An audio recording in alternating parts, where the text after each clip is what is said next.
Hello everyone, আসসালামু আলাইকুম। কেমন আছো সবাই? আশা করছি সবাই অনেক বেশি ভালো এবং সুস্থ আছো। আমরাও আলহামদুলিল্লাহ বেশ ভালো আছি। নতুন একটি সকাল, নতুন একটি দিনে, নতুন একটি ব্লগে তোমাদের সবাইকে ওয়েলকাম জানিয়ে আজকের ব্লগটি শুরু করছি। কে কোথা থেকে দেখছো আমার ভিডিওটা, প্লিজ ভিডিওটিতে একটা লাইক, একটা কমেন্ট করে দিও। তোমাদের একটা লাইক, একটা কমেন্ট আমাদের আরও উৎসাহিত করে নতুন নতুন কিছু করার। যারা এতক্ষণে লাইক করে দিয়েছো তাদেরকে অসংখ্য ধন্যবাদ। যারা এখন পর্যন্ত লাইক করে দাওনি, প্লিজ ভিডিওটিতে একটা লাইক করে ভিডিওটি কন্টিনিউ করার চেষ্টা করো। আজ হচ্ছে রবিবার আর এখন বাজে সময় 8:30টার মতো।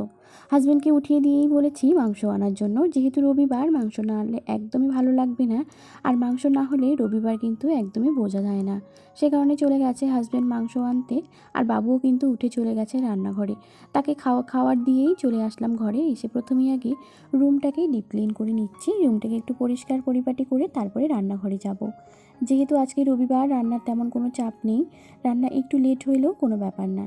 অন্য দিনের ক্ষেত্রে আজকে একটু লেট করে রান্না করলেও তেমন কোনো জেদ নেই।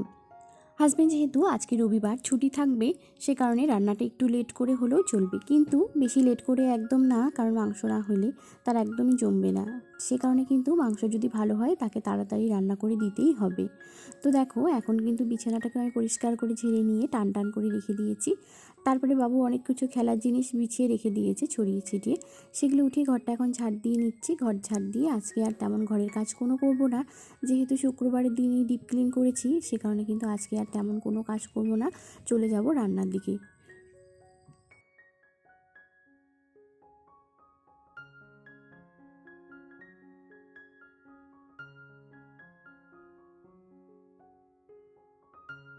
এদিকে কিন্তু আমার নাস্তা করা হয়ে গেছে, তারপরে মাংস নিয়ে এসেছে। তো দেখো, এখন মাংসটাকে নামিয়ে নিলাম। আর এত সুন্দর মাংস হয়েছে, কি আর বলবো। আব্বুরা যেদিন এসেছিল সেদিন কিন্তু তেমন একটা ভালো হয়নি, তার থেকে আজকে কিন্তু দ্বিগুণ ভালো হয়েছে। আর এই যে দেখতে পাচ্ছ, চর্বি সহকারে মাংসটা খেতেও অনেক টেস্টি লাগে। উনুনে ভাত বসিয়ে দিয়েছিলাম, তারপরে মাংস সমস্ত কিছু উপকরণ রেডি করে একবারে প্রেসার কুকারে দিয়ে দিয়েছি। তো দেখো, এখন কিন্তু মাংসটাকে কষাচ্ছি। আর দেখো কি সুন্দর একটা কালার বের হয়েছে, সাথে কিন্তু সেন্টটাও দারুণ হয়েছিল। তো এদিকে মাংসটা কষিয়ে একটু পানি অ্যাড করে রেখে দিলাম। তারপরে যেহেতু আজকে প্রচণ্ড পরিমাণে গরম, তাই 1 গ্লাস লেবু জল করে খাচ্ছি, মানে লেবু শরবত করে খাচ্ছি। প্রচুর পরিমাণে গরম লাগতেছে, একদম আমার মুখ চোখের অবস্থা দেখেই তোমরা হয়তো বুঝে যাচ্ছ। এদিকে কিন্তু রান্না হয়ে গেছে, আর কষা মাংস উঠিয়ে কিন্তু চাল কুমড়ো দিয়ে দিয়েছি। আজকে মাংসতে চাল কুমড়ো দিয়ে দিয়েছি, কারণ মাংসতে না প্রচুর তেল চর্বি হয়ে গেছে। তো এভাবে খেলে কিন্তু একটু ক্ষতি হয়ে যাবে। তো দেখো, এদিকে কিন্তু কষা মাংস উঠিয়ে রেখেছি। হাজব্যান্ড কিন্তু একদমই ওই কিছু দিলে পরে খাবে না অ্যাড করলে।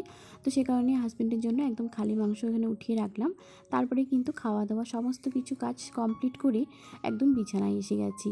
তো জানো তো, একটু পরেই কিন্তু আমাদের বাড়িতেই কাপড় বিক্রি করা এসেছে, ওনার কাছ থেকে একটা নাইটি নিলাম। নাইটি কেমন হয়েছে তোমরা একটু বলো তো কমেন্টে। তারপরে কিন্তু সন্ধ্যাবেলা হাজবেন্ড চলে গিয়েছিল বাজারে। বাজার থেকে বাজার নিয়ে এসেছে, আমাদের রবিবারে সাপ্তাহিক বাজার। যেহেতু মাসকি বাজার না, সে কারণে কিন্তু এখানে অল্পই দেখতে পাচ্ছ, তবে এখানে অনেক কিছুই আছে।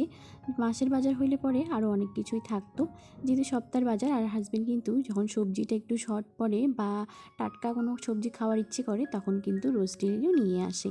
তো এদিকে নিয়ে এসেছে একটা বড় কলগেট, তারপরে আছে চানাচুরের প্যাকেট, এদিকে আছে পপ, মানে খাওয়ার জিনিস অনেক রকমেরই আনছে। সাথে বাবুর জন্য কিন্তু মেরি বিস্কিট আর নিজের জন্য পার্লেজি বিস্কিট নিয়ে এসেছি। তারপরে অনেক কিছু মশলাপাতিও নিয়ে এসেছে, তারপরে কিন্তু সবজিও নিয়ে এসেছে। কয়েকটা কিন্তু নতুন নতুন সবজিও নিয়ে এসেছে, যেমন বাঁধাকপি, তারপরে এই যে মূলো, এটা কিন্তু কয়েকদিন থেকেই আনতেছে।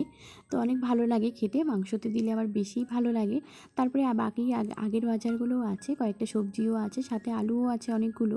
তো একে একে কিন্তু সমস্ত কিছু একদম মশলাপাতি ঢেলে রাখলাম। তারপরে কিন্তু সবজিগুলোকে কুচকাচ করে রেখে দিয়েছি। তো দেখো, সব কিছু এখানে বের করে নিয়েছি, এখন কিন্তু উঠিয়ে রাখবো। তার আগেই সবজিগুলোকে মানে সুন্দর মতো জায়গা মতো রেখে দিয়েছি। তো এখন কিন্তু এদিকে আবার চিনি নিয়ে এসেছে, চিনিগুলোকে একটু ঢেলে নেব। তো দেখো ডিব্বার মধ্যে কতটা চিনি আছে, হাজব্যান্ডকে আমি বলিও নি আনতে, আর সে আমাকে ফোন করেও বলেনি যে চিনি আছে কি না। তবু ওভাবেই নিয়ে এসেছে, যেহেতু আনছে তো ভালো করে রেখে দিতেই হবে যত্ন সহকারে। তো দেখো চিনিগুলো এখন সুন্দর মতো করে উঠিয়ে রাখবো। আর জানো তো ঢালতে গিয়ে কিন্তু অনেকটা পরিমাণে চিনি পড়েও গিয়েছিল, এই যে দেখো নিচে হয়তো দেখতে পাচ্ছ। তারপরে এখন একে একে সমস্ত কিছু তেল প্যাকেট থেকে ধরে মশলা পর্যন্ত বালতিটার মধ্যে এখন উঠিয়ে রাখবো। আর এদিকে কিন্তু বাবুকে খেতে দিয়েছে, বাবু খাচ্ছে বিস্কিট আর পানির সাথে। ও এখন এখানে খাওয়া দাওয়া করছে, সাথে একটু মুড়িও নিয়েছে। আর আমি এদিকে আমার কাজগুলো গুছিয়ে নিচ্ছি, যেহেতু আজকে রাতে রান্না করব না, শুধু ভাতটা করব, সে কারণে কিন্তু ভাবলাম এখনই সব কিছু ঢেলে নিই। যদি রান্না করতাম তাহলে রান্না বান্না সমস্ত কিছু কম করেই সব কিছু বাজার নামিয়ে রাখতাম। তো দেখো একে একে সব কিছু বালতির মধ্যে রেখে নিয়েছি, যেগুলো লাগবে না আমার সেগুলো কিন্তু এখন উঠিয়ে রাখবো, আর যেগুলো আছে ওগুলো থাক। তারপরেই দেখো কল থেকে পানি আনার পরে ভাতটা এদিকে বসিয়ে দিয়েছি, শুধু ভাতটাই রান্না করব। দিনের তরকারি অনেকই আছে, আর দিনের একটা টক তরকারি করা হয়েছে, সেটা তোমাদের সঙ্গে আর শেয়ার করতে পারিনি। টক রান্না করেছি। ইংরেজি সপ্তাহ 7 দিনের নাম বলো।